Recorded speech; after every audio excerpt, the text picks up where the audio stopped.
When 2 months ago 14-year-old Kate Bushell was killed while walking a dog near her home in Devon, the story made front-page news. 3 suspicious figures were reported: a vagrant, a van driver and a man seen running from the area. The next 10 minutes could be crucial to the inquiry. Unless a viewer can help now, the killer might not be caught until he strikes again.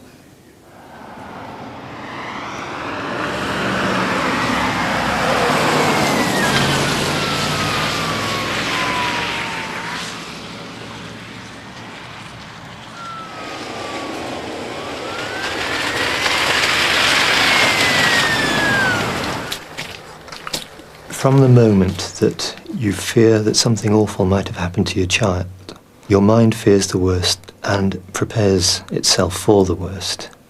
And shock sets in so that you don't feel anything different from that moment onwards. In fact, you're just completely taken out of the world. Exwick is on the eastern edge of Exeter, and people tend to know each other. So when last summer a vagrant appeared, a local resident took notice. So did his dog. As I was walking up the lane and going around to the first bend, this character was coming towards me. He had a long checky brown coat, big collar which was very tight to his neck, and he had long straggly hair. You had that impression that he'd been living rough and sleeping rough, you know. The vagrant was seen around the area several times by the same witness. On one occasion, The vagrant came out from behind a tree, crossed the lane and over the gateway. It was scary. this was half a mile from Kate's home on a route she used to walk. It was Wednesday the 12th of November, 3 days before her murder.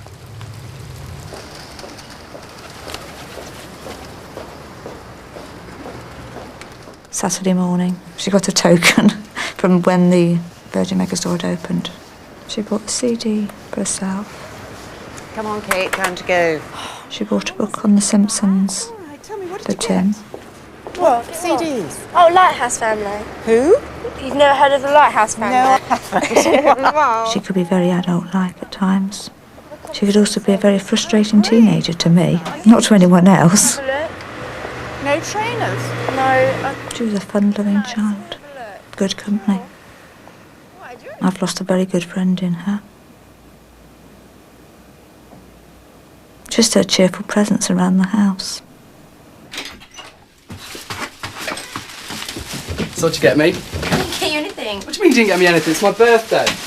Can I have a lift to my mates, please, later? We'll sort it out. Kate, do you want some lunch? No, thanks, I'm all fine.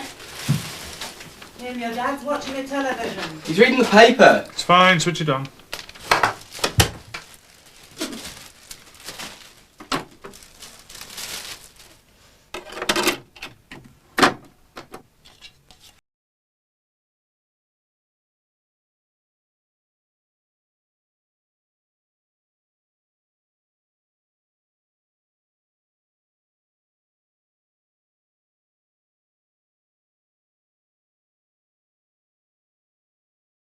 Very conscientious with her schoolwork. And that's when I went up at 4:30, she was doing it. It's 4:30. Time to take Gemma for a walk. Gemma was the next-door neighbour's dog, and Kate had agreed to walk her while the family were away for the weekend. My last impression of her alive was just that she came into the living room, picked up Stuart and Alison's key and went out, and I thought nothing of it. I just thought, oh, Stuart and Alison are away this weekend, so she must be walking the dog.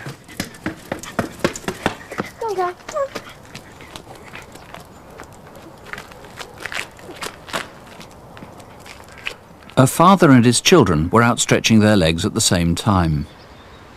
That Saturday, the weather did ease off a bit, and we thought it was an ideal opportunity to take the children out. We went down to the blackberry bushes, and of course the children was thinking that there may be some blackberries there, and of course there obviously wasn't. So we just carried along at a leisurely pace. The point that we actually stopped was at the gate. I looked at my watch, and it was 5 to 5. I noticed this young girl aged between 13 and 14. The thing that was noticeable was that she had white stripes on tracksuit bottoms, and obviously she was walking a dog.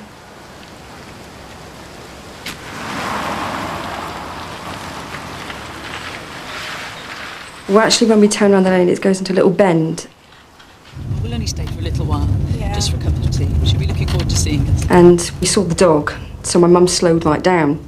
And the angle which the girl was stood was facing me, and she was looking right at us, which was, we thought was unusual. She looked quite confident, and then we drove on, and on the right-hand side there was a van. And there's a chap stood by the van, and he had his back to us. No, I haven't seen him before. I thought, wait a minute, what is he doing there? When we heard of the murder, we felt very guilty. We had a guilt complex about it, as if we could have gone back and helped her some way. When I'd finished the ironing and got dinner ready, I was beginning to think she ought to be home. It's 6 o'clock. She's not back? No. Right, I'll get the car keys, we'll drive up there. She was such a reliable child, and she knew how much it worried us. I suppose at that time I was more thinking I'd had an accident, but I think deep down I knew there was more than that. We're just going off the lane, and then we go back down to the estate. We can't drive up there. I can remember driving along and having the windows open just in case we could hear her as we went past. If she's not at her friend's, then we'll call the police. For some reason, I just began to Right. get this sort of gut feeling of panic or dread inside. I knew there was nothing more to do. Suzanne, having already spoken to the police, and I'd seen them fairly briefly at the house, they'd got all the details they needed. And to me, the important thing was to go looking, because if she was injured or in pain in any way, the best thing was to get help as quickly as possible.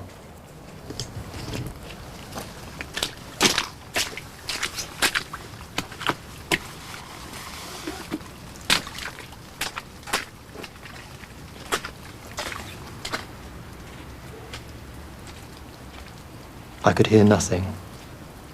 As I was coming back onto the footpath route, I could see Gemma's eyes. Gemma? Come here, girl. Come here, girl. Come on, Gemma. Come here, girl. The next thing I knew, before I'd actually caught up with Gemma, I was at the top corner of the field where Kate's body was, and there was her body just to the right of me.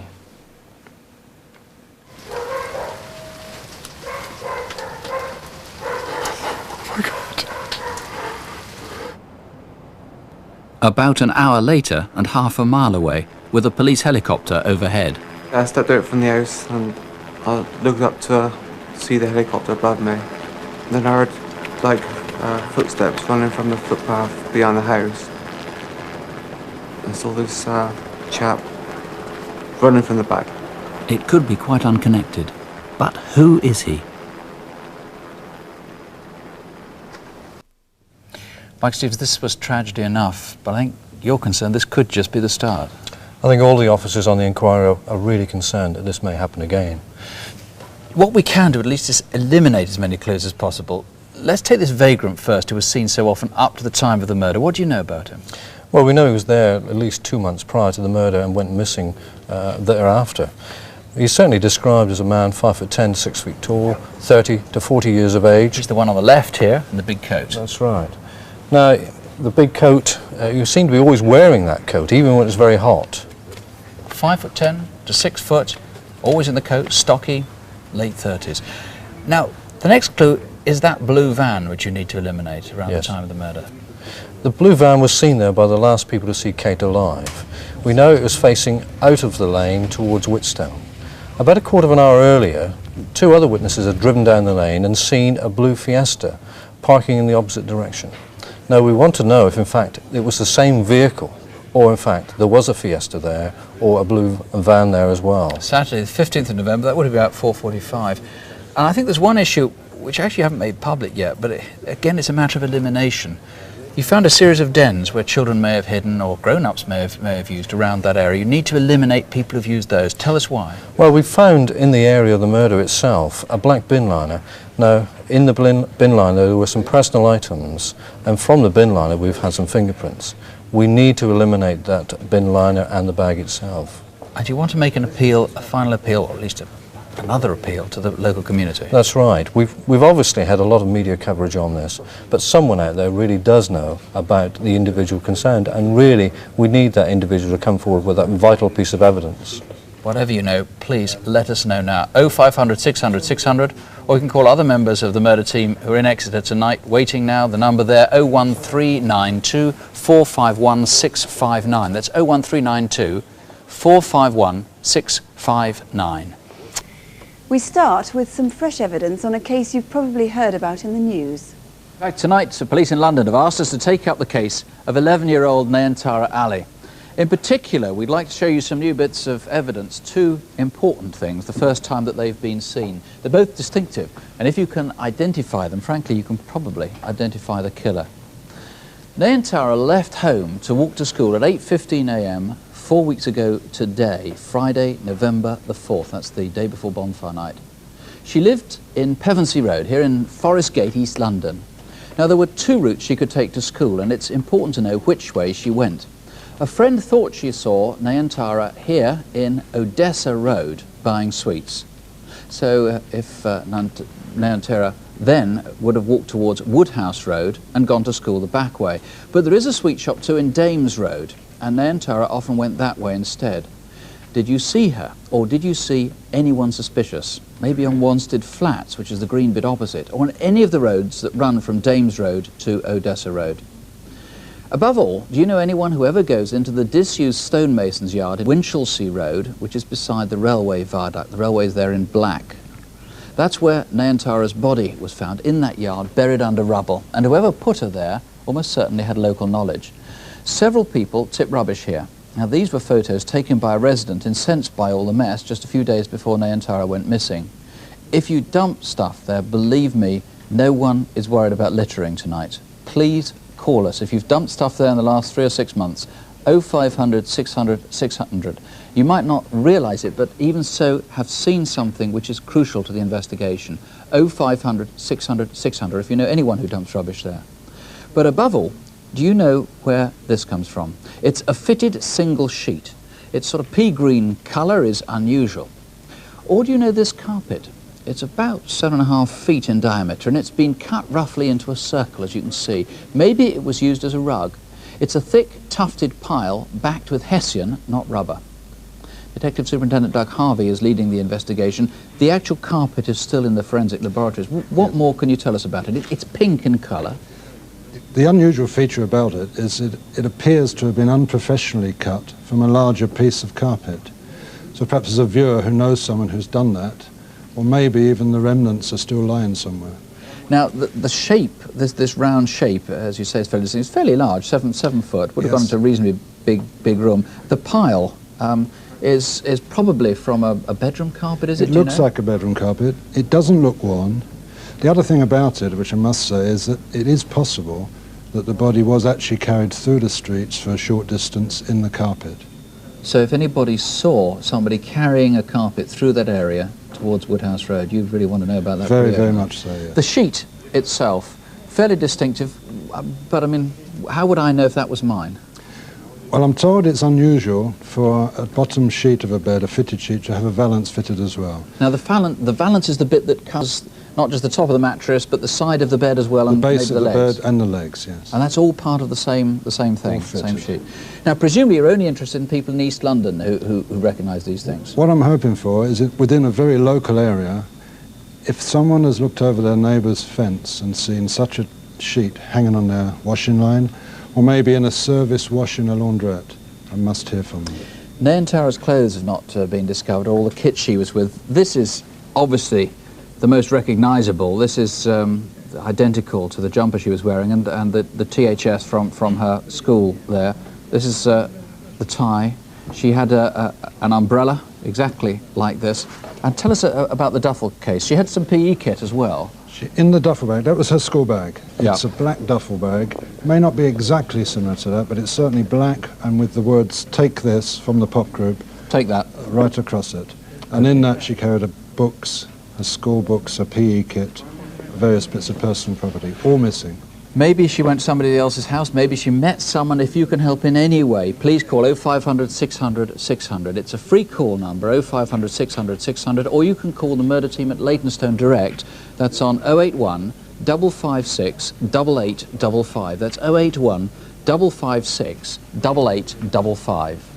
Since the peace process began, Northern Ireland has seen economic revival and a tourist boom. In late July, thousands of visitors were in County Antrim, basking in the sunshine, playing golf, walking in the rolling hills, and visiting the Giant's Causeway. Now, if you were there on Friday, July the 28th, please watch what follows closely. You might help solve the murder of 13-year-old Darren Fawns.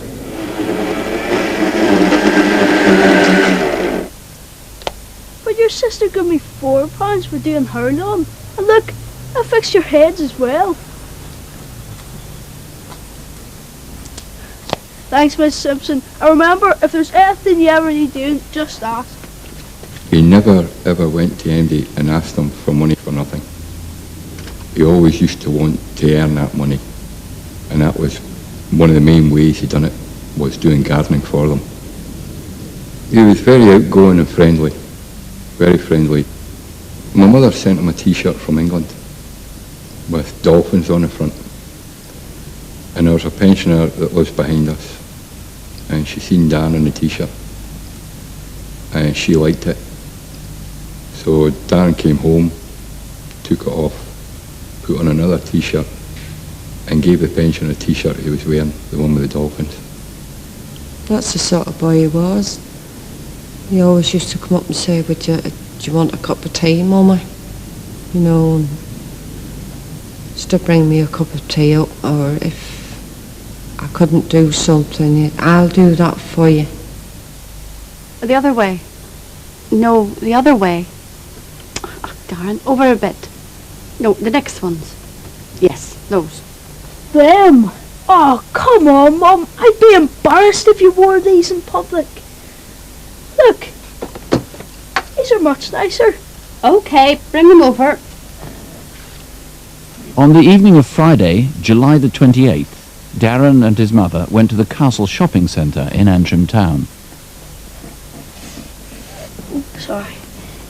After I got the shoes, we put them in the steward's bag that I have my bingo board in, and he carried it up the shopping centre for me. Out to the arcade there, and I says, I'll take that, son, are you alright? And he says, I'm okay, Mum. I says, well, I'll see you just after 10, between 10 and 10 past. Thanks. See you at 10. Don't be late.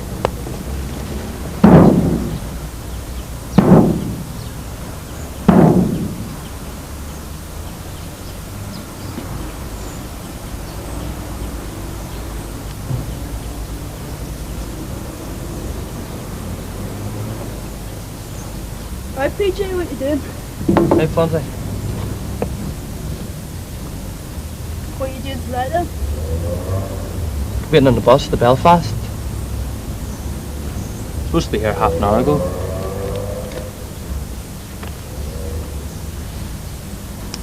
Could I have a smoke? Oh, come on, PJ, don't be stingy.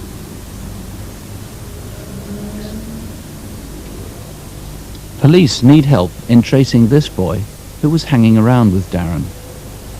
He was standing looking around him and just looking about. He was roughly around the same age as Darren. Black hair, blackish clothes. And I've never really seen him before.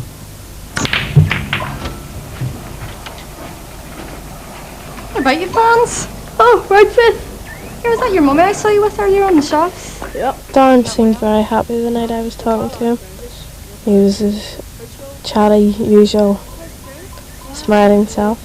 So he was just as nice as he always has been to me. Darren, or Fonzie to his friends, spent much of that afternoon and evening in the town's amusement arcade, known locally as the Pleasure Drome or Roller Drome.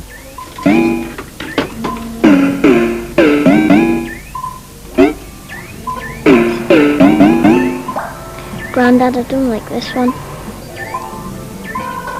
Here, don't waste your money on that one. It's bust. This was about half an hour before Darren was due to meet his mother. Don't try any of them either. I've lost money in them. Here, wee fella, I'll show you the nudges you need. Okay, here we go. Right, let's start. That one. Okay, and again. Right, one of the places. Right, just need to put more money in. I didn't know Darren, but he seemed so kind and gentle. And him and Jonathan, my grandson, got on like a house on fire, and I felt quite free to leave him and go and have a cup of coffee. There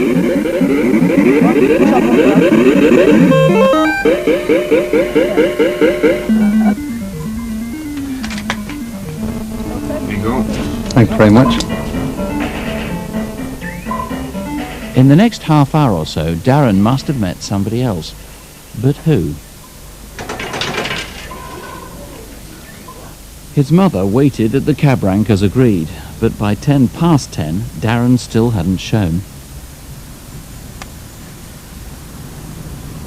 Look, maybe he's still at the roller-drome. Could you take me round there on the way round? I can, surely, yes. All right. I was worried. Because if he said he was going to be there, he would be there.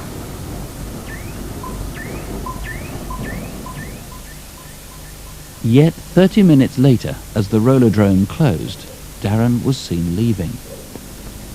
Right, Fawns, see you tomorrow. Alright, that'll do. Two boys, both roughly his age. Who were they? And where were they going?